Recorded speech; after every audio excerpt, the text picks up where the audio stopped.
Lalaking nakabuntis kay Bea Bores nagpakilala na magiging best dad sa kanilang daughter.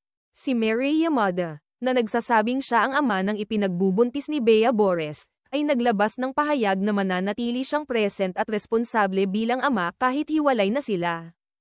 Aminado siyang nagkamali sa paghawak ng kanilang sitwasyon pero giit niya, hindi niya tatalikuran ang anak.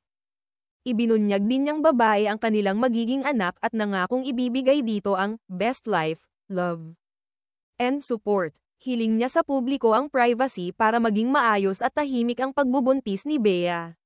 Naghatid ng magkahalong reaksyon ang pahayag, may humanga sa kanyang determinasyon. At may nagtanong kung bakit sa social media niya ito inilabas imbes na ayusin ng pribado. Sa kabila nito, malinaw na nais niyang ipakita na kahit magwakas ang relasyon nila ni Bea, buo pa rin ang kanyang paninindigan bilang ama.